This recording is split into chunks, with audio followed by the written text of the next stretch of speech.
Salut, bienvenue sur Afterstart, votre rendez-vous football, débat, talk et analyse. Vous avez été nombreux sur les réseaux sociaux à nous parler de Nicolas Pepe notamment. Du coup, on a décidé de revenir en première partie sur les performances de l'Ivoirien à Arsenal. Pourquoi est-ce que, on va dire, Nicolas Pepe cale à l'allumage? Pourquoi est-ce qu'il y a du retard à l'allumage? Et surtout, pourquoi est-ce qu'une partie du public l'a déjà pris en grippe? Est-ce que c'est le prix de son transfert qui en est la conséquence ou pas? On va essayer en tout cas de répondre à toutes ces questions. Ensuite, on va prendre la direction de la Suisse où il y a le siège de la FIFA. Pourquoi? Parce qu'il y a une nouvelle compétition qui va voir le jour. La Coupe du Monde des clubs est décédée. La nouvelle version de la Coupe du Monde des clubs est née. Nouvelle compétition, encore plus de compétitions, des compétitions encore plus grandes. Pourquoi cette course au gigantisme au sein de la FIFA? On va essayer de répondre à ces deux questions. Ça, c'est pour le menu du jour. Aujourd'hui, j'ai un plateau de choix, je pense. En tout cas, il y a vraiment du beau monde. On va commencer par les présentations. Pierre Rondeau, économiste du sport et consultant RMC. Bonjour Pierre, c'est la première en plus ici. C'est la première ici, ouais, je suis très content d'être là. Ça change, hein? Très content, on est bien installé, on a à boire, donc je suis c'est très bon, content d'être là. Un habitué des lieux, Abdellah Boulma. Je ne savais pas que c'était sa première. Oui. Pour cette émission, c'est la première et c'est grâce à lui. En plus, voilà. Franchement, il fait, donc, du coup, il fait genre. C'est ouais, je découvre. C'est l'agent, en fait. Je suis très content de l'avoir avec vous. Bonsoir. Donc, Abdellah Boulma, journaliste. Vous l'entendez, vous le voyez lors des JT, c'est Anthony Tessiera. Bonjour Anthony. Salut Mansour, un plaisir d'être là comme la dernière fois que je suis venu. Et aussi, voilà. Entouré, pas comme le JT, on l'a dit la dernière fois. Il y a plus de monde ici, c'est convivial. Et enfin, l'épervier, Serge Akakpo. On s'était vu pendant After Cannes, Serge. Hein. Ouais, exactement. Ouais. En tout cas, merci d'être à nouveau. Ouais, j'ai eu le plaisir de venir pour une première fois après la finale de la Cannes. Donc c'était une belle journée, une belle soirée et une belle émission. Une belle émission, voilà. Ouais. Ça c'est pour le décor est planté, vous avez vu, hein, il y a du beau monde, j'ai pas menti. Messieurs, de quoi on va prendre la direction de Londres pour Nicolas Pepe. Alors, ma première question elle est très simple. On a vu déjà le week-end dernier Nicolas Pepe être pris en grippe par une partie des supporters d'Arsenal. Il a répondu jeudi en Ligue Europa en plantant un doublé Salvatore, d'ailleurs contre Guimarães pour la victoire 3-2. Mais de façon globale, après 10 journées de Première Ligue, n'est-on pas trop exigeant avec Nicolas Pepe quand on sait qu'il sort à peine d'une saison pleine en Ligue 1 et qu'il arrive en Première Ligue? Abdellah. Une saison et demie pleine, deux saisons, enfin il partait d'Angers, ensuite il a joué à Lille, 2 années à Lille, où il a performé, il faisait partie des meilleurs buteurs du championnat, donc forcément convoité. D'ailleurs, à ce propos, une petite parenthèse, j'ai tenté de joindre son agent durant tout l'été pour savoir où est-ce qu'il allait débarquer. On pensait que ce serait l'Italie, mais finalement, il s'est avéré que c'était Arsenal. Non, c'est un vrai buteur. Il a du talent. Il a vécu une CAN assez difficile, au même titre. Ça faut quand même le noter. Il y en a pas mal qui oublient de le dire. Il a vécu une CAN très difficile, au même titre que son pays. Bien évidemment, il débarque dans un pays. On va développer après. Il ne parle pas la langue. C'est pas la même culture, c'est pas la même équipe, c'est pas les mêmes coéquipiers, et on lui tombe dessus, bien évidemment, comme on est tombé dessus, on va les citer après, mais il y en a des dizaines et des dizaines de joueurs qui se sont retrouvés dans le même cas que lui.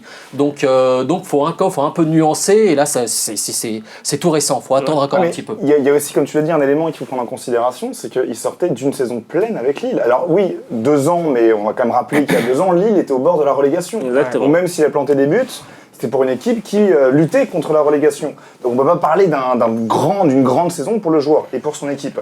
Donc vouloir mettre la pression sur un joueur qui n'a qu'une seule saison pleine, c'est quand même assez difficile. Ouais. Alors oui, effectivement, il a coûté cher, 80 millions d'euros, il part en Première Ligue, à Arsenal. Donc on va effectivement lui demander beaucoup et espérer un retour sur investissement. Mais rappelons tout de même, relativisons toujours la chose, il n'a vécu qu'une seule saison pleine. Mais c'est ça en fait, je trouve que tu as donné la réponse finalement dans l'argumentation avec les 80 millions d'euros. C'est-à-dire qu'aujourd'hui, il y a un prix qui est derrière, c'est le joueur le plus cher du club. Et donc forcément, tu n'as pas la même attente. S'il était arrivé pour peut-être 20 millions d'euros avec la même saison qu'il a fait, là on aurait dit, bon, on va lui laisser du temps, s'il a un peu de retard à l'allumage, exactement.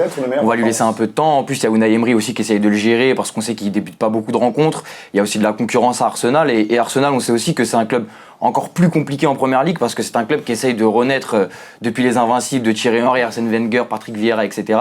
et qui n'y arrive pas. Donc il y a encore plus d'attentes du côté des supporters, déjà de retrouver la Ligue des Champions cette année parce que ça fait 2 ans qu'il la manque et voilà, d'avoir vraiment des performances vite et d'essayer d'accrocher ce top 4 très vite pour justement éviter de perdre du temps à l'allumage. Et malheureusement, je pense que c'est plus ce côté-là qui joue en la défaveur de Nicolas Pepe auprès des supporters et auprès des dirigeants aussi parce que demain, t'es Arsenal, tu lâches 80 millions d'euros sur ce qui est censé être la pépite de la Ligue 1 ou en tout cas le joueur qui est sorti du lot cette année, tu t'attends forcément à ce que dans les premiers matchs, il te mette des buts, il te fasse des différences, ce qui aujourd'hui malheureusement n'est pas le cas. Rappelons quand même ce qui s'est passé pour Arsenal l'année dernière, du côté des supporters. Donc tu l'as dit, hein, ça fait des années que les supporters d'Arsenal demandent des résultats, demandent des dépenses et demandent des investissements, parce que justement, ils sont là, pourquoi, avec autant d'argent C'était le bon gestionnaire, c'est le bon père de famille. Non, à la base, il fallait rembourser le à stade. l'époque, il fallait rembourser le stade, mais au bout d'un moment, un stade qui rapportait plus de 120 millions d'euros par an, les supporters demandaient à ce qu'il y ait justement une enveloppe conséquente pour les transferts. Et l'année dernière, vers la fin de saison, le club, les dirigeants annoncent un nouveau sponsor équipementier de plus de 75 millions d'euros par an, avec une marque à 3 bandes. Et donc là, les supporters s'imaginent banco. Ouais. Le club gagne de l'argent grâce à la billetterie, grâce aux droits TV de la Première Ligue, et en plus va toucher énormément d'argent grâce aux sponsors. Donc ils s'imaginent que le club va revenir dans le haut de tableau, dépenser beaucoup d'argent, et il dépense 80 millions d'euros sur PP. Donc il y a eu vraiment une attente de la part des supporters qui ne s'est pas reproduite sur le terrain. Après, mais du coup, est-ce que le joueur aussi, il n'est pas un petit peu inhibé par le montant de ce transfert ? Non, je pense pas qu'il soit inhibé, parce que c'est un joueur qui, on l'a vu avec Lille, hein, il supporte la pression, il est présent dans les grands rendez-vous, et puis je pense que la saison qu'il a vécue avec Lille il y a 2 ans, où ils ont failli être relégués, où ils sont maintenus in extremis, ça a forgé un petit peu son mental. Et l'année dernière, on a vu, il était libéré, il jouait les matchs. D'ailleurs, même face au PSG, etc., il était totalement libéré à Marseille, etc. Je ne pense pas qu'il soit inhibé par rapport au montant de son transfert. Mais comme vous l'avez dit, vous l'avez tous dit, c'est qu'il a fait une saison pleine. Donc, il a joué la majorité des matchs de Lille. Il a ensuite enchaîné avec la CAN, qui est une compétition difficile, autant physiquement que psychologiquement, mentalement. Et il faisait très chaud. Donc il a fait toute une saison, il a enchaîné avec la CAN, et puis il est arrivé, il a raté la préparation d'Arsenal, donc il ne s'est pas habitué à ses nouveaux coéquipiers. Les 10 journées qui viennent de passer, concrètement, c'est maintenant qu'il apprend à connaître vraiment ses coéquipiers, puisqu'il n'a pas fait la préparation avec eux, et il est nouveau dans le club. S'il était là l'année dernière et qu'il était parti à la CAN, qu'il était arrivé mi-juillet, fin juillet, c'est pas grave. Mais là, il ne les connaît pas du tout. Et voilà, comme tu disais, il découvre un nouveau championnat. Même si c'est... Pour l'instant, je pense qu'il a assez de répondants. Je ne l'ai pas vu se prendre des gros contacts ou des gros... Vraiment, voilà. Il a assez de répondants. Mais vu le joueur que c'est, sincèrement, moi, je pense que dans la deuxième partie de saison, il sera en pleine forme. Il aura pris vraiment la mesure du championnat anglais. Et il fera de belles choses. Mais aujourd'hui, demander que ce soit de la part... Après, les supporters, je comprends. Parce qu'ils veulent vraiment tout de suite, mais tout de suite, tout de suite. Ce qu'il dit est très, très juste. Ouais, c'est vrai. Ce que tu dis, c'est très juste. Parce que les gens ignorent que Pépé a vécu un mois, un peu moins d'un mois avec son pays, sur un autre continent. Il n'a pas fait la préparation. Et surtout, c'est la première fois de son expérience de footballeur qu'il vit comme ça, là, exactement. championnat, compétition. Il n'y a pas eu de transition, une vraie préparation. Et Dieu sait que pour un footballeur de très haut niveau, il te faut cette préparation, ce temps d'adaptation. En plus de ça, il va sur un autre continent. Et comme je l'ai évoqué tout à l'heure, avec pas mal de choses, la famille, la langue, etc. Ça fait beaucoup. Et ça, les gens l'ignorent. Il faut tout le temps. Et même la CAN, c'est difficile. Non, pas forcément qu'ils l'ignorent, mais est-ce qu'il n'y a pas un problème, on va dire, de culture maintenant, de l'immédiateté? C'est la culture de la statistique. Non, mais même de l'immédiateté. Ça, c'est évident. Non, il y a les deux. Je veux dire par là, tu as coûté 80 millions, il faut que tu mettes tout de suite 3-4 buts. En gros, les gens s'imaginent qu'on ne parle plus de footballeurs, comme tu l'as dit, qui ont un ressenti, mais on parle de produits. Ils s'imaginent tous être joueurs de football manager et s'imaginent que parce que j'ai payé un joueur 80 millions d'euros, il devrait valoir les 80 millions d'euros. Alors que oui, c'est un être humain qui ne parle pas la langue, qui découvre un nouveau pays, une nouvelle culture. Une nouvelle façon de Après, il y a un problème aussi, c'est que je pense que nous tous ici, on connaît assez bien le football, on cite un petit peu les contours. Abdallah, il ne connaît pas trop, mais bon. Il m'a envoyé la première sommation. Mais la plupart des supporters, par exemple, il y a plein de choses qu'ils ne prennent pas en compte. Les supporters, aujourd'hui, ils voient Mbappé, ils voient Cristiano Ronaldo, Messi. À la limite Neymar ou des joueurs comme ça qui répondent tout de suite. Parce qu'ils sont très bien accueillis, ils sont entourés aussi. Mais parce qu'ils sont aussi exceptionnels. Et ce qui arrive à Pépé, c'est ce qui est arrivé à Martial. C'est ce qui est arrivé à Pogba. Mais c'est ce qui arrive à plein de joueurs. C'est ce qui arrive à Maguire aussi.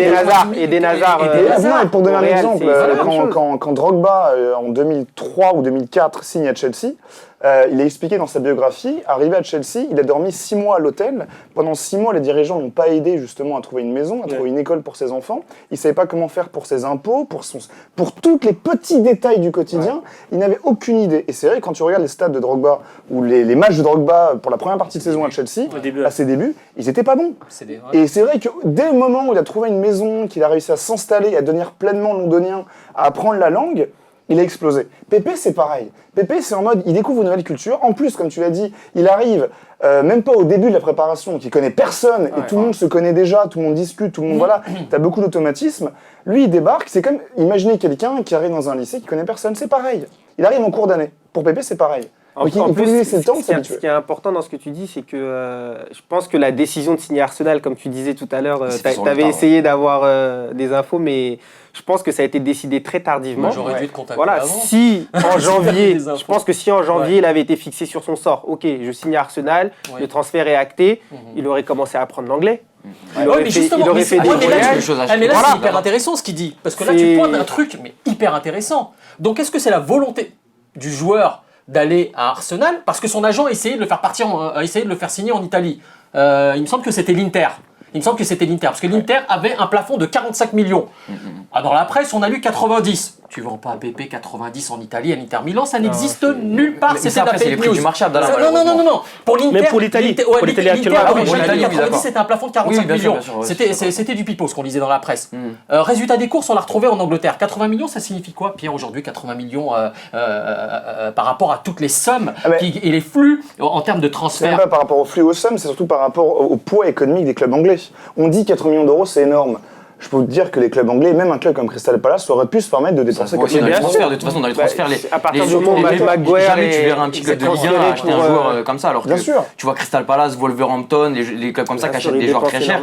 Mais après, voilà, moi je voulais revenir sur la culture de la statistique aussi, parce que les supporters, je pense qu'ils ont aussi ce vice-là, entre guillemets, qui peut être un vice dans le sens où Pépé sur le terrain, je ne pense pas qu'il apporte rien. Aujourd'hui, il y a des statistiques qui ne parlent pas en sa faveur parce que ça, on va aller voir les statistiques de Pépé après 10 journées de Première Ligue. 729 minutes de jeu, un but, 2 passes décisives en Première Ligue. Et en Ligue Europa, c'est 2 buts et 1 passe décisive. Exactement. Et donc ça, déjà, tu sais que, déjà, je pense qu'Unai Emery, il essaye de le gérer justement en prenant en considération tout ce qui a été dit avant. Parce qu'on parlait de la CAN, on parlait de la chaleur, d'aller dans un autre continent, etc. Mais c'est pareil pour la Coupe du Monde, c'est pareil pour l'Euro. De toute façon, après chaque compétition internationale qui a lieu l'été, les joueurs n'ont pas de vacances, ils n'ont pas le temps de se reposer, les saisons c'est éprouvant. Et ça marche aussi pour les stars. Hein. Tu vois la saison de Modric après sa Coupe du Monde. Exactement. C'est en dents de scie. Tu vois la saison de plein de grandes stars après les Coupes du Monde et les Euros qui sont très compliquées. Et en plus de ça, pour Pépé, comme vous l'avez dit, il y a tout ce contexte effectivement un peu hors football avec les démarches administratives, le fait de trouver quelque chose sur Arsenal, de s'adapter à sa nouvelle équipe, etc. Ouais, mais attention, par rapport à ça, je peux mettre un tout petit bémol.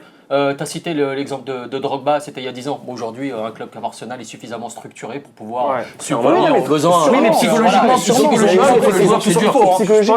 pas le bon fuseau, si je puis me permettre. Je veux dire, tu arrives dans une star.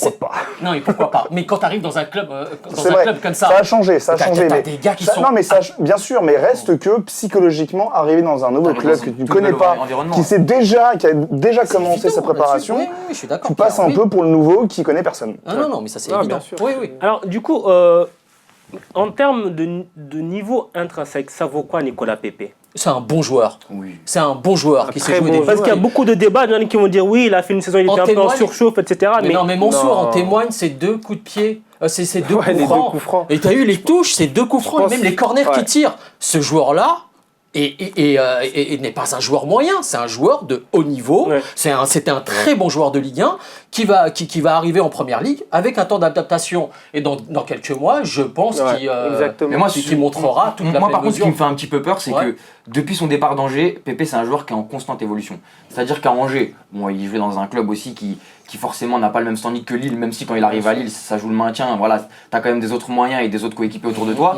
Il avait des stats qui étaient moins bien. Il arrive à Lille, ces 6 premiers mois, ils sont assez compliqués, il faut s'en rappeler quand même. C'est pas, il est dans la ligne en fait de son club qui a du mal à enchaîner, qui a du mal à gagner des matchs. Et après, à la deuxième partie de saison, il explose et il continue et il a fait que de s'améliorer. Ses stats se sont améliorés. Je trouve que son jeu s'est amélioré. Il est devenu plus fort physiquement, il est devenu plus complet. Il joue les duels de la tête, il joue les duels, il joue tous les duels qu'il a à jouer et il est très technique et très rapide. Et comme tu le disais, c'est un gaucher. Et dans la lignée des gauchers, du moins qui sont très bons au foot, il a un super pied gauche et il s'en sert très bien. Donc je pense que moi, là où ça me fait peur, c'est que j'ai peur que ce côté un peu moins bien psychologiquement, moins bien dans son club, moins de confiance, ça freine un peu cette progression qui a été constante depuis son départ d'Angers et qu'il finisse finalement, je ne pense pas, parce que voilà, je pense qu'il a vraiment les qualités pour le relever la tête et Arsenal, la possibilité d'avoir justement un poste vraiment central. J'allais le comparer à Martial, j'allais le comparer à Anthony Martial qui arrive à Manchester, dans un Manchester en reconstruction, où il a eu du mal à trouver sa place. C'était un gamin, Martial, qui est arrivé, c'est un bébé, c'est un gamin. C'est un enfant. Non, mais je veux dire dans le sens où Martial, il s'est complètement cassé les dents pour moi. Oui, mais parce que Martial n'a aucune certitude quant à son niveau. On n'a aucune certitude, mais un pari sur l'avenir. Mais pour moi, Pépé aussi, c'est un pari. Mais il a prouvé. C'est différent. Il a prouvé en Ligue 1. Il a prouvé en Ligue 1, mais il n'avait pas joué l'Europe avec Lille. Il n'a jamais joué l'Europe. Et il faut pas oublier que la Première Ligue, c'est t'as 12 matchs de Ligue des Champions à jouer dans la Ligue. Les performances qu'il a eues en Ligue 1. Martial, c'est une demi-saison à 18 ans. Pépé, c'est 2 saisons à dire pleines avec Lille. Il a des références, c'est un très bon joueur, mais est-ce qu'aujourd'hui, c'est un joueur qui vaut le même prix, enfin 20 millions d'euros de moins qu'Eden Hazard? Parce que Martial, c'est vraiment de la spéculation. Même si on prend l'exemple d'Eden Hazard ou d'un joueur qui est parti très cher, mais qui avait vraiment un gros bagage derrière. C'est-à-dire que Eden Hazard, il sort de 5 ans de top niveau à Chelsea, etc. Et donc, quand tu le compares à des joueurs comme ça, est-ce qu'aujourd'hui, Pépé, avec toutes les qualités qu'il a et le petit pédigré qu'il a, il vaut 20 millions de moins d'euros? Non, c'est pas ça. Mais parlons d'Eden Hazard. Est-ce que vous connaissez les statistiques d'Eden Hazard après 10 journées en première ligue, lorsqu'il est arrivé à Chelsea? Non, je pense non, je les connais pas. Vous ne les connaissez pas? Parce que ça peut mieux que ce que fait Pépé. Eden Hazard, c'est 2 buts et 7 passes décisives. Mais attention sur les comparaisons. Après, justement, là, Eden Hazard, 5 ans à Lille, 2 fois élu meilleur jeune, 2 fois élu meilleur joueur de Ligue 1, qui arrive comme étant avec un titre de champion, etc. Mais après, la saison dernière, juste pour vous couper, Nicolas Pépé, c'est quand même le meilleur joueur africain Ligue 1. Et aussi, si on enlève le PSG, c'est ce qui se fait de mieux. Meilleur joueur hors PSG, d'accord. Eden Hazard, c'est sur les 4 dernières saisons à Lille, c'est 2 fois élu meilleur joueur de l'année, 2 fois élu meilleur joueur. Donc, non, mais Eden Hazard, il a eu une continuité. Eden Hazard, il a été formé à Lille. Il a commencé pro à Lille, il est arrivé dans le groupe pro assez jeune, mais il a eu le temps de se forger, de faire ses gammes, etc. pour arriver au top niveau avant de partir à Chelsea. Pépé, comme tu disais tout à l'heure, son parcours, il est un peu en dents de scie. Il a commencé plus bas, il est arrivé à Lille, situation difficile, c'est vrai que c'est pas facile. Mais c'est difficile de comparer ces deux joueurs et c'est difficile de toute manière en l'état de comparer des joueurs. Mais pour moi, PSG, et surtout je pense c'est le meilleur joueur. C'est le meilleur joueur. Et moi juste à titre personnel, on compare Hazard, mais Hazard pour moi a une palette technique bien évidemment beaucoup plus importante, beaucoup plus large que celle de Pépé. Et du coup aussi Eden Hazard déjà il arrive dans un Chelsea qui est beaucoup plus costaud. Déjà. Est-ce que là aussi quelque part le talent d'Achille c'est pas Arsenal? C'est ça. J'ai regardé un petit peu les résultats d'Arsenal. J'ai regardé les compositions d'équipe, le conflit qui existe aussi avec Ozil en ce moment, qui est sur le banc et qui déteint sur l'atmosphère, sur l'ambiance et sur le groupe, etc. Lui qui tire de son côté à travers la presse, contre Unai Emery. On l'a vu d'ailleurs sur 2-3 images où on voyait c'est l'entraîneur et Emery qui était un petit peu en friction. Il y a une mésentente entre les deux. Je pense que c'est bien plus profond. D'ailleurs, on regrette un petit peu Ozil et ce milieu de terrain.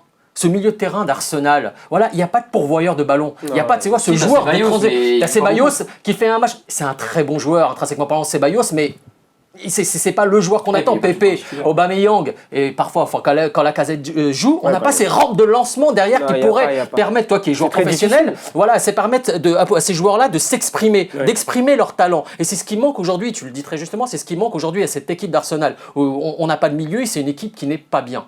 Et donc, c'est Nicolas Pépé qui doit porter cet Arsenal-là. C'est compliqué. Ce que j'allais dire, c'est que souvent, dans les matchs d'Arsenal, Pépé part de loin avec le ballon à chaque fois. Il part de loin, il construit l'action jusqu'à un certain moment, et puis après, c'est Aubameyang ou la Casette, etc., qui finissent, où ils n'arrivent pas à s'entendre, mais il part de loin. Alors que normalement, il devrait avoir un joueur derrière lui pour construire ce jeu, et lui qui doit être à la finition si on parle en termes de stats. Mais sinon, à Lille, par exemple, on n'attendait pas forcément qu'il marque un but, mais on arrivait à apprécier tout ce qu'il faisait dans le match, ses déplacements, ses avant-dernières passes, etc. Mais là, comme il est à Arsenal, gros transfert. Tout le monde attend vraiment qu'il soit passeur décisif ou buteur. Et en fait, et une dernière chose, c'est que Pépé, on parle de Pépé, mais généralement dans ce type de conflit, quand ça va mal dans un club, quel est le premier bouc émissaire? Le dernier arrivé. C'est le dernier arrivé. Surtout qu'il est arrivé. Ça s'arrête. il T'arrives, très t'as cher, 80 millions, mais bien la sûr, tête de bien sûr. Turc, le bouc émissaire, c'est celui. C'est pour ça qui est que 80 ce reste dû à la faiblesse d'Arsenal qui est indéniable, ça je suis Ouais, entièrement d'accord avec toi, mais aussi d'un autre côté en face à la force des adversaires. Ouais. Rappelons quand même la Première Ligue, C'est ça c'est que pas je le Big disais, alors, Six. c'est pas pareil. La Première Ligue, c'est tous les clubs qui peuvent potentiellement prétendre, exactement. non pas la première place, mais au moins le Big Six ou même le Big Seven, le Big Eight. Il faut quand même rappeler qu'en Première Ligue, avec les droits TV, même le dernier de Première Ligue a 100 millions d'euros de droits TV. Donc globalement, tous les clubs se sont améliorés sportivement via des investissements. Donc globalement, le niveau global du championnat s'est amélioré. Résultat, Arsenal, parce que le milieu de terrain est brinque-ballant, parce que l'ambiance est mauvaise, mais c'est aussi qu'en face, les adversaires sont très bons. Non, mais c'est ça. Et je pense aussi qu'il y a le contexte Première Ligue qui revient dans le sens où Pépé doit aussi adapter son jeu, je pense, à cette Première Ligue. Parce que tu le faisais bien sûr. tout à l'heure, Serge, dans le sens où même à Lille, il avait l'habitude de prendre le ballon, de faire tout le terrain. On a vu plein de buts de Pépé partir du milieu de terrain, mettre des vitesses à tout le monde et marquer. Sauf qu'en Première Ligue, je suis pas sûr que c'est le championnat où tu puisses faire ce genre de choses parce qu'en Première Ligue tu vas te faire découper en fait. En Première Ligue les contacts ils sont très durs, les joueurs, tu sais quand tu vas jouer à Burnley, à tout ça, les mecs devant leur public, tu les passes une fois, pas deux. Je pense que Pépé, et on le voit dans ces matchs, Pépé plein de fois il essaye de par des crochets, de faire la différence, etc.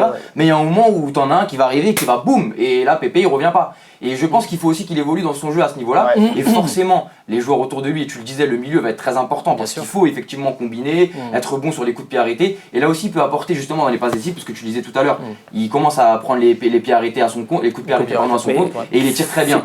Donc là, justement, là, les deux coups francs qu'il met, je pense que voilà, même sur les corners, il fallait de la confiance. Et il a pris ses responsabilités. Totalement. Et ça veut dire qu'il se sent quand même bien dans cette équipe.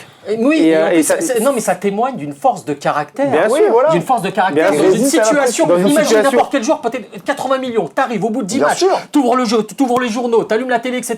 T'écoutes la radio, on te descend.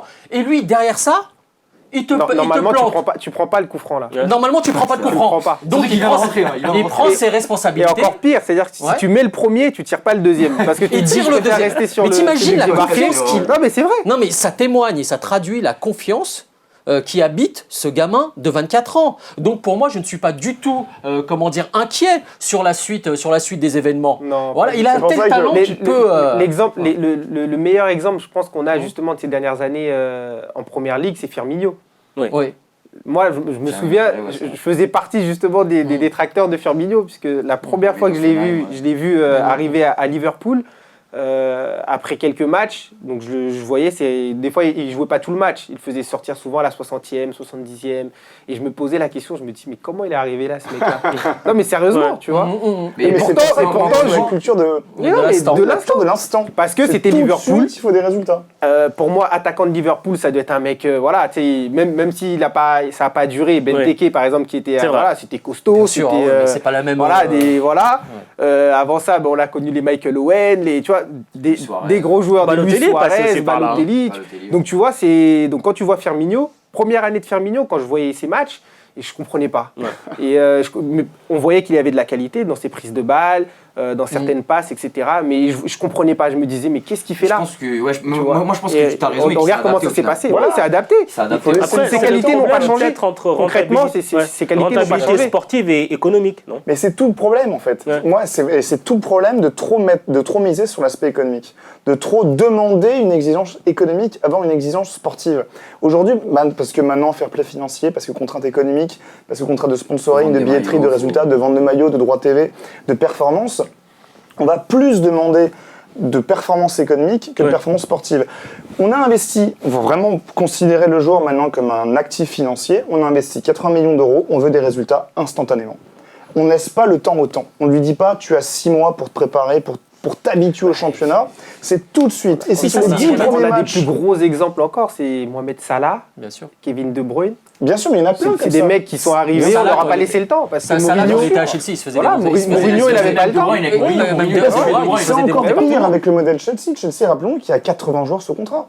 Chelsea qui a plus de 53 joueurs prêtés. Chelsea qui met une véritable usine à joueurs, qui achète des joueurs, mais qui aussi achète beaucoup de joueurs, qui a un bon centre de formation, qui prête prête énormément. Et le but n'est pas de performer sportivement pour tous les jours, pour qu'un club offre aux joueurs un moyen de se développer, de s'améliorer, de grandir, mais juste de prouver sa performance pour être vendu avec plus-value. Ouais. Chelsea prête 53 joueurs par an.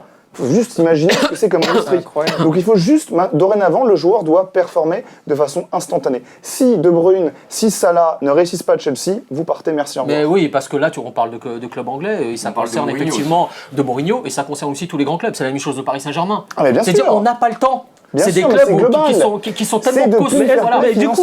Du coup, est-ce que d'ailleurs c'est pas parti pour être de pire en pire? Mais ça va être de pire en Bien sûr. pire, de pire. Bien sûr. Dorénavant, aujourd'hui, avec le on dit tous le fair play financier merveilleux a permis de réduire la dette de 80%, la dette footballistique. C'est génial, je dis pas le contraire. Le fair play financier a changé le paradigme des clubs. Avant, c'était vous dépensez pour gagner et vos victoires rembourseront vos investissements. Ouais. Dorénavant, c'est vous gagnez de l'argent pour pouvoir investir. Il faut d'abord gagner de l'argent. Ouais. L'argent devient la priorité avant le sportif. On voit aujourd'hui Monaco, on voit Lille, on voit Bordeaux, on voit tous ces fonds d'investissement en France ou ailleurs qui cherchent avant tout de gagner et de ressortir une lucrativité avant de ressortir une performance. Ben c'est pareil, ça a déteint sur l'Angleterre et sur PP et sur Arsenal, c'est que parce qu'il a été acheté 80 millions d'euros, C'est qu'il faut qu'il soit performant immédiatement. tout de suite. On se prend pour un espèce de joueur de football manager, je l'ai payé 80 millions d'euros, c'est tout de suite qu'il va gagner.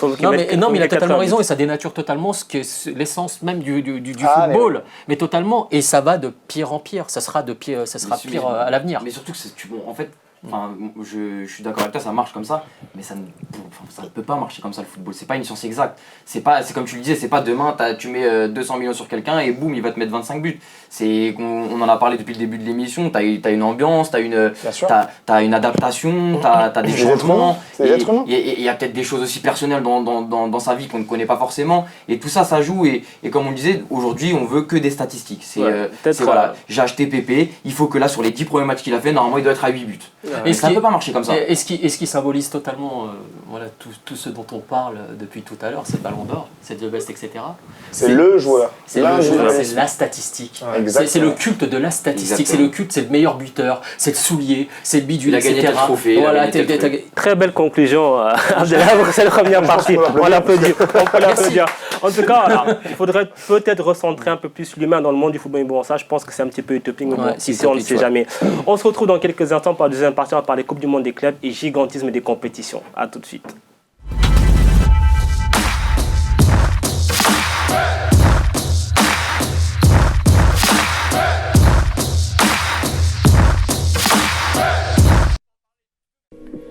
Bonne nouvelle pour tous les passionnés de sport, l'application Stade Afrique est enfin disponible.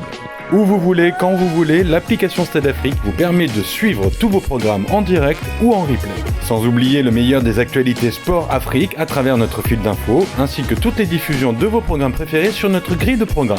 Stade Afrique, c'est aussi la possibilité de contacter directement vos animateurs favoris, tous les jours à toute heure, regarder Stade Afrique en live gratuitement, accéder au replay complet de nos meilleurs programmes, toute l'info sport Afrique gratuite dans l'application Stade Afrique. Stade Afrique, l'application toujours plus proche de ses téléspectateurs. La nouvelle application Stade Afrique, c'est simple, c'est gratuit, alors n'attendez plus, téléchargez-la dès maintenant sur l'Apple Store et Google Play. Stade Afrique, on aime le sport, on aime l'Afrique.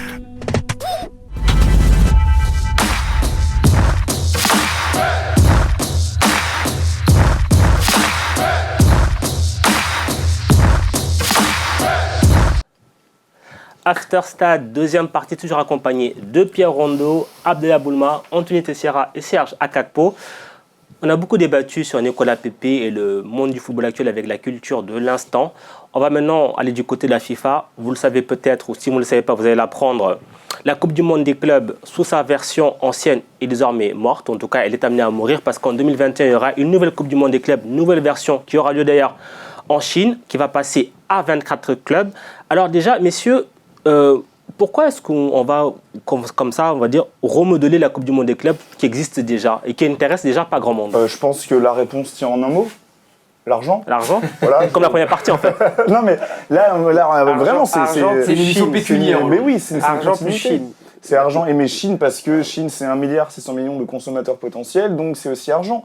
Ouais. On passe donc, tu l'as dit, d'une compétition qui a lieu au Qatar tous les ans entre 7 ou 8 clubs de mémoire, et une compétition à 24 qui va réunir les clubs du monde entier, donc des fans du monde entier, potentiellement, je dis potentiellement, parce que on pourra se poser la question de savoir si les fans européens ou sud-américains vont s'intéresser à la compétition. Parce qu'il y a aussi beaucoup de... compétition de seconde zone, entre guillemets. Exactement, et aussi de la part des fans, il y a aussi beaucoup de désintérêt porté à ces compétitions uniquement portées par l'intérêt pécuniaire. Mais déjà, franchement, quand on voit la Coupe du Monde des clubs, c'est la version à laquelle on connaît, qui se déroule en décembre, un petit peu avant Noël, on voit les clubs, le champion d'Europe qui rate 2 matchs de Ligue 1. Qui la regarde, franchement? Pas grand monde. En tout cas, pas grand monde. Personne ne la regarde. Rappelons quand même que pour cette future version, on n'a pas encore l'organisation officielle, mais des infos sont sorties, notamment du côté de la presse américaine. Il y aura 8 clubs européens, donc les gagnants des 4 dernières éditions de l'Europa League et de la Ligue des Champions. Pour l'Afrique, ce sera les 2 finalistes de la Ligue des Champions africaine 2021 et un match de barrage entre les 2 demi-finalistes. Donc il y aura 3 équipes africaines, 3 équipes asiatiques, 6 équipes sud-américaines, 3 équipes nord-américaines, dont, d'après les rumeurs, sur les 3 équipes nord-américaines, le vainqueur de la MLS. Donc même pas de compétition continentale, juste le vainqueur de la MLS. 3 équipes asiatiques et un barrage entre le champion océanique et le champion chinois. Donc on invite tout le monde à la soirée. Oui, non, mais voilà, parce que globalement, c'est une Coupe du Monde. C'est une Coupe du Monde. C'est pas plus mal. C'est pas plus mal, mais l'intérêt financier porté par la FIFA, parce que Chine, parce qu'un milliard. Maintenant, moi, étant fan de foot européen, je me dis que, moi personnellement, je ne regarderai pas la compétition. Je suis dégoûté par ce football business. Ça m'énerve. En plus, les joueurs, tu l'as dit, à chaque fois qu'il y a une compétition, ils rentrent fatigués. Il leur faut au moins 1 mois de vacances. Voilà, justement, c'est là où j'allais y venir, parce qu'en plus, c'est une compétition qui n'aura plus en décembre, mais qui va être décalée au mois de juin. C'est-à-dire qu'on arrive déjà après des saisons qui sont déjà de plus en plus longues. On leur cale cette compétition-là. Les clubs aussi, est-ce que même pour les clubs, c'est intéressant du coup d'aller les jouer? Du moment qu'il y aura une dotation financière. D'ailleurs, oui, mais les clubs européens, ils sont contre. Les clubs européens sont contre. Alors, vraiment, c'est intéressant. C'est vrai que tu as, dans les clubs européens, tu as le syndicat European League, qui représente les 28 championnats européens, et qui, clairement, s'est positionné contre. Ouais. Ils ont dit, voilà, primauté accordée aux championnats nationaux, et toutes les compétitions intercontinentales et continentales devraient être supposées secondaires. Ouais, Pierre, ce que tu dis, c'est juste, parce qu'on sait qu'en arrière-plan, c'est une bataille entre l'UEFA et la FIFA. Même l'ECA, j'ai même l'ECA, Et pourquoi les clubs européens n'en veulent pas? C'est parce qu'ils n'en ont pas besoin, en fait. Parce que cette compétition, je disais que c'était une bonne chose, finalement, d'inviter des clubs un peu de partout. Parce que ça fait de la visibilité, en fait. Enfin, pour ceux qui la regardent. Pour ces clubs-là. Non, mais justement, c'est pour ça que je te dis, pour un club africain qui a gagné la CAF, que la CAF n'est pas forcément regardée... Non, mais souvenez-vous... La CAF, qui n'est pas forcément regardée en Europe ou dans le monde, qui est surtout suivie en Afrique. Tu vois, tu te dis, tu vas les inviter à la Coupe du Monde des clubs, justement, ils vont être connus en Asie. Par exemple, regardez, souvenez-vous, sur les coupes intercontinentales, sur les dernières années, il y a eu un club africain en finale, c'était TP Mazembe, il me semble. Ouais. Il me semble que c'était le TP, Mazembe. Mais c'est une fierté. Il y a le Raja contre le Bayern. T'avais le Raja. J'y étais. C'est vrai? Mais oui, j'y étais. Écoute, tu me l'as pas dit. Écoute, fallait m'en parler. D'ailleurs, tu m'as pas invité. Sur le terrain, je t'ai pas vu. Non, plus sérieusement. Et ça permet aussi à ces kilomètres. Et ça permet aussi à ces clubs-là, de seconde zone, on va les appeler de seconde zone, même si aussi prestigieux soit-il sur leur continent respectif, de jouer une compétition. Si on se situe du côté du petit. C'est pour ça que je dis pour les petits, c'est bien, mais c'est pour ça que je comprends aussi que les clubs européens, comme le Real Madrid ou comme n'importe qui, quand tu dis les clubs européens, l'European League est contre. Oui, les gros. Mais Val demandait au Real Madrid ou à Liverpool qui vont y participer, puisqu'ils ont remporté la Ligue des Champions 2018-2019. Quand Agnelli ou quand Infantino annonce que la dotation financière pourrait être estimée entre 1 et 3 milliards d'euros, ça fait potentiellement 50 millions d'euros par club de participation. Il annonce 50 millions de revenus. Derrière. Potentiellement. Exactement, c'est ça, ouais. Potentiellement 50 millions de revenus. Exactement, il va atteindre 50 milliards, je parle. 50 milliards de dollars de revenus commerciaux. Il l'espère. Il espère, voilà. Il espère. En tout cas, il peut très bien. On peut imaginer, quand tu compares avec, mettons, le plus grand championnat sportif du monde, c'est le foot US, avec 6 milliards d'euros de dotation, de prize money. Les clubs, en tout cas le Real, Liverpool, l'Atlético, qui y participeront, et Chelsea, pour l'instant, eux seraient plutôt pour. Parce qu'ils vont s'imaginer que Non, potentiellement, c'est 50 à 60 millions d'euros de price money. Là-dessus, malheureusement, ça rejoint ce qu'on disait tout à l'heure, dans le sens où aujourd'hui, on veut faire de l'argent. Ouais. Mais encore une fois, parce qu'on parlait de toutes ces compétitions à quel qui sortent. prix? À quel prix? Toutes ces compétitions qui sortent, exactement. Parce que c'est là où je voulais en venir. On peut parler aussi de la Ligue des Nations, qui a fait, quand c'est sorti, on s'est tous dit, mais c'est pas possible, pourquoi ils ne laissent pas les matchs amicaux? Ouais. Et quand tu regardes, le championnat, il a commencé depuis quoi? Depuis 2-3 mois. T'as déjà eu 2 trêves internationales. Et pourquoi? Pour des matchs qui, honnêtement, même les Que sélections, personne ne je regarde. sais même pas s'ils ont envie de les jouer. Voilà, la Ligue des Nations, je pense que on l'a tous regardé ici. T'as des clubs qui sont, des sélections qui sont un Je suis peu honnête. en demi-teinte et qui y vont, voilà, parce qu'il faut y aller. Mais et oui. qu'il y a forcément un Big Four à Ouais, aller mais encore accrocher, une fois, mais- mais la question qu'il faut se poser dans ces cas-là, c'est tu te situes où? Les Du clubs, côté du les joueurs, les petit, championnats. du Justement, côté des c'est- gros. Moi, c'est ça, là. parce que pour finir là-dessus, Ouais, parce que j'ai lu des choses sur des scientifiques, des médecins, etc. du football qui disent que les saisons commencent à être vraiment trop longues. Par exemple, il y avait eu une étude sur Sadio Mané et il disait que Sadio Mané, s'il continue comme ça, mais il va se péter là à un moment donné. Et Alors justement, c'est là où je vais arriver en fait. cramer. On l'a tous remarqué à partir du mois de mars, avril, les ruptures des ligaments. bien sûr, mais C'est la période, c'est la saison des ruptures des ligaments. On a vu que les saisons sont de plus en plus longues. Est-ce qu'à un moment donné, un joueur qui va déjà, imaginons être dans un grand club, donc faire une saison en championnat déjà quasiment jouer le titre, ensuite jouer, aller loin en Coupe d'Europe, finir cette saison, aller disputer une Coupe du Monde des clubs, et ensuite revenir, reprendre la saison. Mais Mais c'est ce qui s'est passé. Et encore, physiquement, qu'est-ce qui va se 2021, passer? il y a la CAN, par exemple. ça, c'est notre problème encore. On va y revenir. Il y a On va y revenir plein de encore. problèmes. Il y a plein de problèmes. Voilà. Juste sur le plan des joueurs, de l'aspect C'est pas physique. possible. Au niveau Là, physiologique, là, au niveau pourrait se physiologique, passer- c'est pas Ce qui possible. pourrait se passer du côté des clubs européens, je parle. Peut-être moins du côté des clubs asiatiques ou africains, ou voire sud-américains et nord-américains.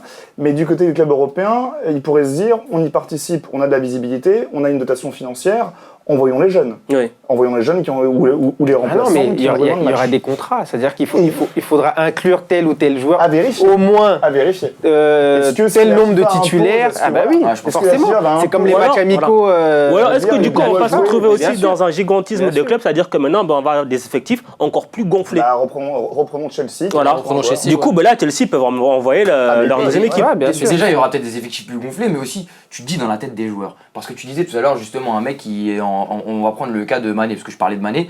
Mané qui est en première ligue, il joue tous les week-ends. Parce qu'il y a une course au titre qui est folle avec Manchester City et que Liverpool veut vraiment gagner ce titre-là et qu'ils l'ont, avec 97 points, ils l'ont pas gagné. Donc voilà, il y a une revanche à prendre. Donc aujourd'hui, tu as Liverpool qui va tenter de gagner tous les matchs en championnat, qui va faire jouer Mané. Tu as la Ligue des Champions. La Ligue des Champions qui est la reine des compétitions européennes ou même la Ligue des Champions africaine en Afrique, etc. Et Mané va aussi jouer tous ces matchs-là. Mais lui, qu'est-ce qu'il se dit dans sa tête? Il se dit, mais si moi, je dois jouer la première ligue et la Ligue des Champions et les compétitions après en juin, en juillet, etc. Il va commencer à aussi, entre guillemets, choisir ses matchs. Il va se dire, attends, là je joue Burnley. Mais c'est ce qu'ils font déjà. Ou alors, on fait comme au moi, ça rugby, pose- un système de doublons. ça pose un problème aussi là-dessus parce Ah, que. mais d'accord, mais voilà, c'est sauf que- une question d'effectif. Et après, Ouais, mais sauf que le coach, il le fait même pas comme ça. Parce que Ouais. des fois, moi, je vois Soyons- des matchs de Mané ou Salah, par exemple, le mercredi en Ligue des Champions, où ils font des matchs Liverpool. On connaît tous le rythme auquel Ouais, Liverpool Liverpool. joue. Et souvent, leurs matchs, ils les gagnent souvent à l'arrache. Donc, ça veut dire que souvent, dans les 10-15 dernières minutes, où le corps est le plus fatigué, c'est le moment du match où le corps est le plus fatigué. Ouais. C'est pour jouer les 10-15 dernières minutes que tu travailles physiquement à l'entraînement, concrètement. C'est pas pour les 70-75 premières minutes. C'est pour tenir à la fin. D'accord. Donc, et dans ces 15 dernières minutes, c'est là où Liverpool pousse le plus.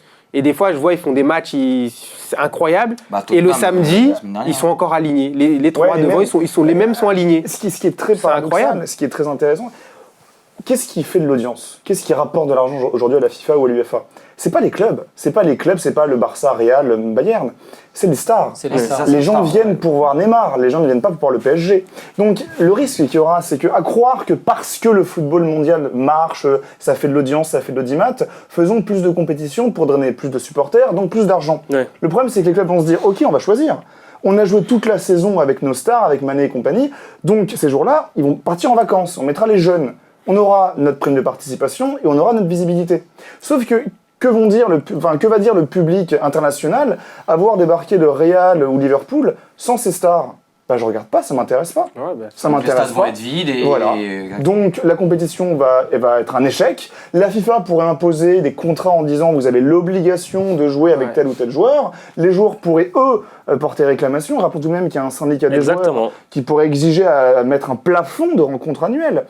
Dès qu'un joueur dépasse les 50 matchs par an, on sait qu'il y a un risque pour sa santé. sa santé. Mais je parle de santé, il peut partir à la retraite à 30 ans. Ouais. Donc, la FIFPro, le syndicat des joueurs, pourrait tout à fait exiger, imposer un plafond et dire dorénavant, un joueur n'a pas le droit de jouer plus de 50 matchs.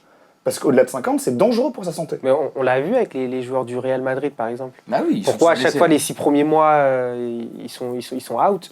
Ouais, On l'a aussi vu. Bah, avec, quand ils ont enchaîné les Ligues des Champions. on l'a les aussi vu 3 avec Ligues des certaines Champions. équipes comme l'équipe du Brésil pour Ouais, les voilà. matchs amicaux. Neymar s'est blessé Non, bien sûr. sur un match Bah, amical. parce qu'il y a des- Et puis voilà, les voyages, j'allais venir aussi il y a sur les ces- voyages, ces La Ouais, question que je me suis clairement, posée, c'est en Chine, ça. non mais la question que je me suis posée, qui revient justement pour rebondir sur ce que tu disais tout à l'heure, c'est est-ce qu'il avait une obligation de participer à ce match-là Il y a souvent des ou contrats. non? Souvent, Oui, il y a bien des sûr. contrats. Il y a des Tu vas contrats. jouer. sur les contrats, D'ailleurs, ils ont joué le Brésil, allait jouer C'est la Corée du Nord. Nigeria, C'est la Corée du a joué le Sud. Nigeria. et Sénégal.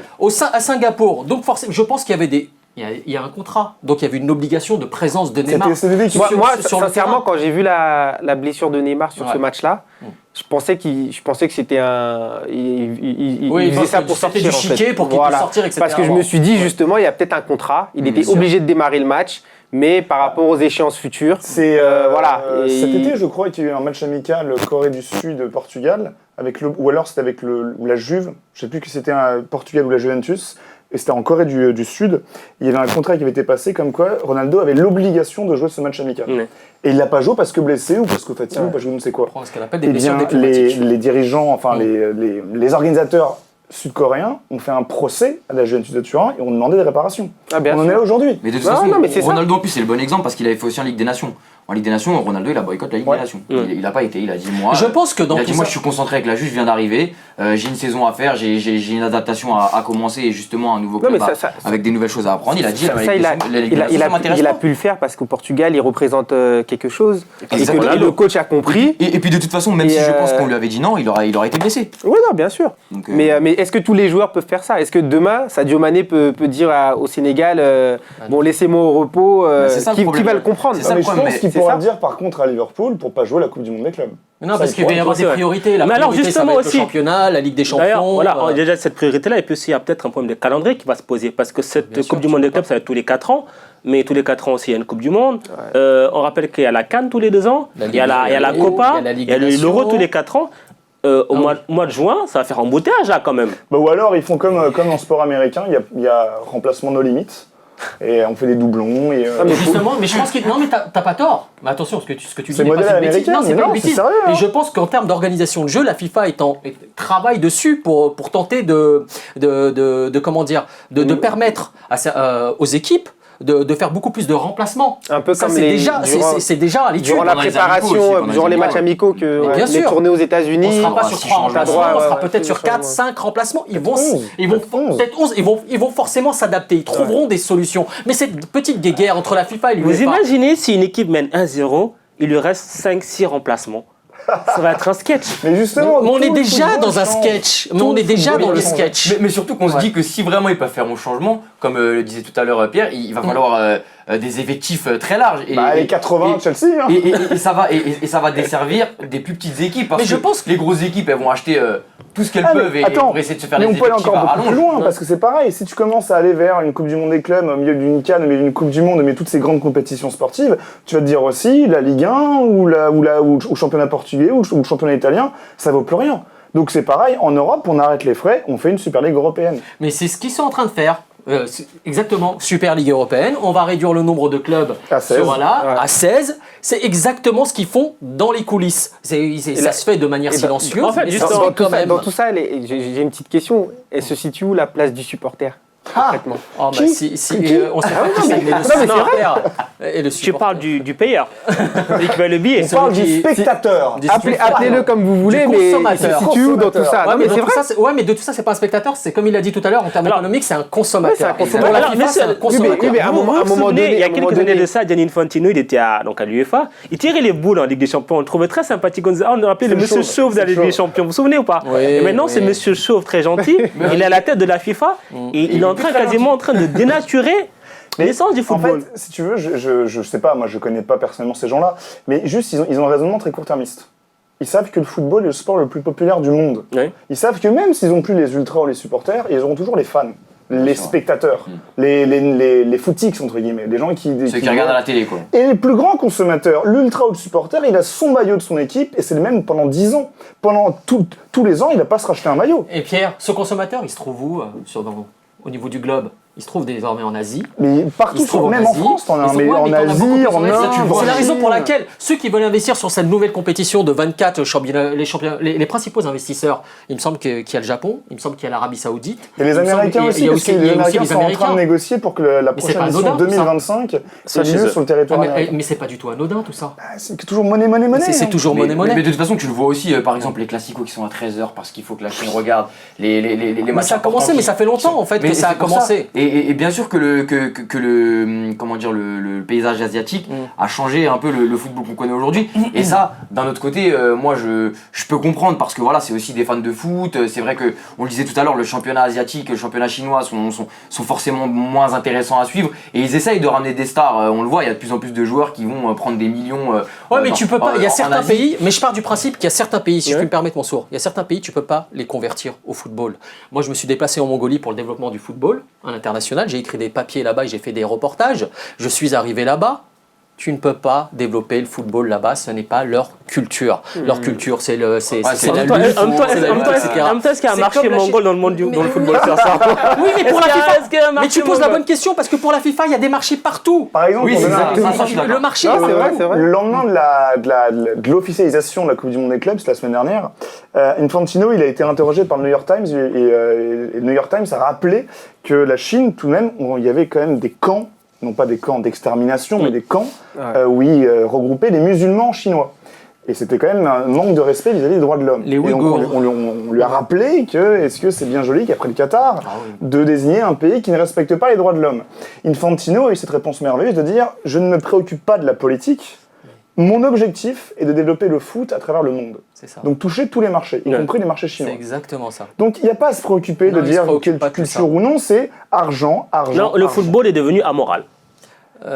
Oui, c'est pas immoral, c'est amoral. Amoral. C'est amoral, oui. Moi, je dirais que oui. sincèrement, ça va paraître un peu bizarre ce que je dis, mais moi, à partir du moment où il y a eu la VAR, Ouais. non, mais Là, il a compris. non, mais c'est vrai, je me suis dit, ça y est. Pour moi, c'est bien le plus. football. Le football est. Moi, ça Non, m'a fait ça remonte à longtemps. plus loin, mais la la VAR, pour moi, voilà.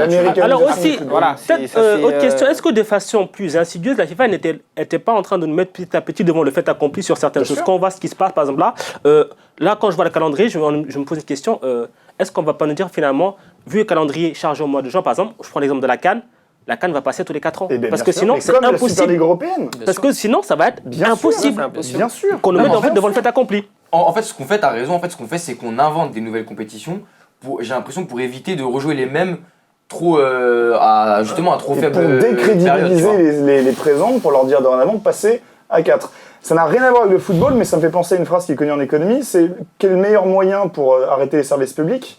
Nous faire croire qu'ils sont mauvais. Ouais. C'est pareil ici. Quel est le meilleur moyen d'arrêter la CAN tous les 2 ans? Nous faire croire qu'elle est mauvaise. En tout cas, qu'elle va perturber... Ou les inciter, Voilà.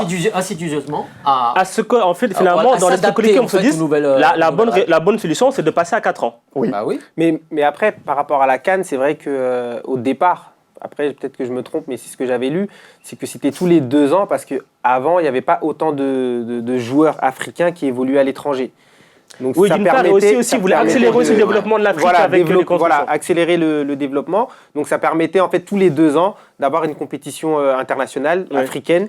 C'était une fête continentale en fait.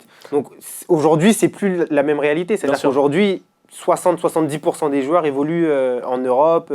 Mais pour les pays, ça reste. Je pense que pour les pays qui l'organisent, ça reste quand même important. Oui, bien sûr. Même si effectivement il y a eu un petit problème avec le Cameroun cet été, etc. Un gros problème. Un gros problème. mais au-delà de ça, justement, ça pousse certains pays à essayer de développer certaines choses, certaines infrastructures et de développer des choses. Mais en parlant de ça, j'ai une petite parenthèse. Je ne sais pas si vous avez vu un petit peu au Gabon. Ce qui est devenu le stade, le fameux éléphant blanc. J'ai joué sur ce stade-là, sincèrement, il y a 2 ans et demi. C'est devenu un terrain vague. Il y a 2 ans et demi. Quand j'ai vu ça, sincèrement, c'est... Non, mal au cœur. Mais du coup aussi, quand on voit Euro A24, Coupe du Monde qui va passer à 48. Nouvelle Coupe du Monde des clubs à 24. Cannes à 24. Pour la 48, elle n'a pas été assez. C'est ce que Où est-ce qu'on va s'arrêter? Où est-ce qu'on va Ce que s'arrêter? disait Pierre, c'est une globalisation du football. C'est-à-dire que tout le monde. C'est-à-dire que je pense qu'aujourd'hui, la FIFA, si la Coupe du Monde pouvait se jouer avec tous les pays du monde, À 200 nations, il le ferait. Parce qu'en fait, ils veulent globaliser le football. Mais avant de globaliser le football, c'est ce qu'ils n'ont pas compris, ou plutôt qu'ils l'ont compris. Il faut améliorer des compétitions déjà à l'international. La CAN déjà, mais il faut l'améliorer. On voit bien que la CAN n'est pas du tout diffusée, médiatisée à l'international. Mais ne serait-ce qu'en France, elle n'a pas été suffisamment médiatisée, alors qu'on parle de la CAN. Je me suis aussi... Heureusement qu'il y avait un Stade d'Afrique. Il n'y a que Stade d'Afrique d'ailleurs qui l'a fait. On tient à le signaler, c'est grâce à nous. Après, la finale était en clair. En plus, c'est l'Algérie qui l'a remporté au passage. Non, et seconde chose, c'est que j'ai regardé un petit peu ce qui se passait du côté de la Copa América. Mais c'était la même chose. Ah oui. C'était forcément des stades vides, etc. Mais pourquoi la FIFA, au travers de ces, ces confédérations, qui sont sous sa tutelle, n'améliore pas déjà ce qui existe en l'état, plutôt que de développer des choses qui sont infaisables aujourd'hui. Ce qui est d'autant plus absurde, pour aller dans ton sens, c'est que tu prends aussi vis-à-vis des stades vides, l'Euro 2020, qui aura lieu non pas dans un pays, mais en Europe. En Europe. Ça va être n'importe quoi, moi. L'UEFA, pour en avoir parlé la semaine dernière avec l'un des représentants du groupe officiel des supporters de l'équipe de France, l'UEFA a supprimé la catégorie 4 des billets. D'accord. Ce qui fait qu'aujourd'hui, quand on est un fan de l'équipe de France pour l'Euro 2020, il va falloir débourser 800 € pour voir tous les matchs des Bleus en phase de poule, contre 300 € il y a 4 ans. Donc même des stades vides, malgré ça, on augmente la tarification, on augmente le prix des places. Comme en Angleterre, comme en France, comme partout sur Terre, on veut prendre le plus de monde possible, mais qui soit capable de payer. Donc les supporters, les ultras qui dépensent 20 € pour un match, on s'y intéresse. Je pense qu'on développe quantitativement le football et on le préserve pas, alors que qualitativement en fait ça se réduit d'année en année. Et la FIFA va droit dans le mur à travers ces mesures. C'est important ce que tu dis, parce que à la base le football c'est un sport populaire. À la base, c'est-à-dire que c'est fait pour le supporter, monsieur tout le monde, le supporter lambda, tu vois, qui, comme tu dis, qui va dépenser 20 € pour un match, c'est déjà beaucoup. C'est-à-dire que si tu perds toute cette base-là, en fait, c'est-à-dire que le football devient que du business, en fait. Et même géographiquement, tu vois, cet euro dans toute l'Europe, tu t'imagines. À Londres. Mais c'est ça, tu t'imagines demain l'équipe de France joue le vendredi à Bakou, elle va jouer à Saint-Denis 2 jours après, tu fais comment pour garantir que dans ton groupe, tu auras moins, je crois, de 700 km d'écart entre les dernière chose, c'est bien. Mais oui, tu rigoles, mais c'est vrai. C'est une réalité.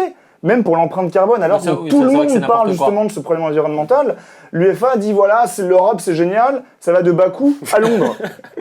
C'est énorme. Il faut ça, ce sera dans l'Orient Express. Non, mais plus sérieusement, tout à l'heure, il y a une chose qu'on n'a pas évoquée, c'est les clubs.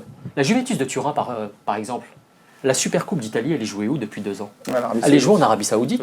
Est-ce que vous croyez que le Milan AC et la Juventus refuseraient d'aller jouer là-bas? Mais d'un point de vue pécunier, mais c'est considérable pour eux. Je me suis déplacé en Arabie Saoudite pour la suivre d'ailleurs. Mais j'ai halluciné. Je suis arrivé, oui, effectivement, le stade était plein, mais j'ai parlé à quelques joueurs. Cet aller-retour, pour eux, c'était... Il faisait une chaleur monstre, un taux d'humidité monstrueux, on était au mois de décembre, les joueurs ne comprenaient pas. Donc voilà, ils sont arrivés la veille, ils jouent le match, ils repartent le lendemain, mais d'un point de vue, comme tu le disais tout à l'heure, pour leurs organismes, etc. Mais à côté de ça, la Juventus et Milan ont récupéré des centaines de milliers d'euros à côté pour de ça. Les autres équipes du championnat d'Italie sont en repos. Enfin, tu vois, ils restent en Italie, ils se reposent. Parce qu'à un moment, ça va craquer. Encore beaucoup plus loin. Je reprends le sujet sur la Coupe du Monde des clubs. Les 8 participants européens qui vont y aller, peut-être sans leurs joueurs, mais qui vont toucher l'argent de la participation. Ils vont revenir en Europe avec 2 fois plus d'argent qu'avant, parce que beaucoup plus de visibilité. Ce qui est qu'ils vont jouer la Ligue des Champions ou les championnats avec 2 fois plus d'argent que les autres. Résultat, les 8 vainqueurs les riches vont s'enrichir. T'auras un cercle. Ce que je te disais tout à l'heure, fossé qui va continuer. Les inégalités vont continuer à se creuser au sein des championnats. On dira donc, comme la Ligue 1 est plus intéressante ou la Première Ligue est plus intéressante parce qu'il y a trop d'écart entre les clubs, prenons les riches et créons une Super Ligue européenne. Et après les Dijon, Strasbourg et Metz, on s'en fout, vous disparaissez, vous rapportez pas d'argent, on fait une Super Ligue européenne avec 16 clubs. Voilà. Donc on va vers là. Mais est-ce qu'on peut dire que la FIFA s'est libéralisée totalement, quoi? Et la FIFA, toujours parce que elle te parle d'équité, elle te parle d'essence, elle te parle de football populaire comme tu le disais tout à l'heure. Est-ce que du coup, alors quelque part, la conclusion, ce serait pas plus de matchs, mais moins de football? Ah, mais moi, je Bah, je en souhaite fait, pas, moi. c'est- Pas. mais- Moins de football de qualité. Mais Non, surtout- non, mais- bien sûr, ce que je veux non, dire, mais c'est surtout dommage pour qu'aujourd'hui, que ce soit la Coupe du Monde des clubs ou la Coupe du Monde à 48, la Coupe du Monde normale. Normal, c'est absurde. Non mais voilà, non, mais tu vois ce que je veux dire, c'est la Coupe du Monde mais qu'on justement, connaît tous, c'est ça, voilà, c'est que c'est la Coupe du Monde. de nations. 48. Exactement, mais tu t'imagines 48 pays, mais en fait les éliminatoires ils sont où? En fait, il y a Si, tout le monde y va quoi. Ouais, C'est- tout le je veux dire, monde y va. ok, tu vas voir les plus petites équipes. Si on prend le cas de l'Afrique, par exemple les Sao Tomé et Principe, toutes ces nations-là qui malheureusement ont du mal à se qualifier, etc. Bah ils iront pas. On va Mais peut-être commencer par la CAN déjà, peut-être. non mais c'est pour ça. Sans manquer de respect. À côté de ça, en fait, tout le monde va y aller. Ouais. Il y aura plus Mais- de. Non, c'est vrai, mais j'aimerais rappeler quand même que la dernière CAN, même si elle est passée à 24, elle nous a montré quand même qu'il y avait des équipes qui existaient Mais- et qui étaient de bonne qualité. Parce que C'est moi, vrai. pour moi, cette C'est CAN vrai. reste quand même pour moi, Madagascar.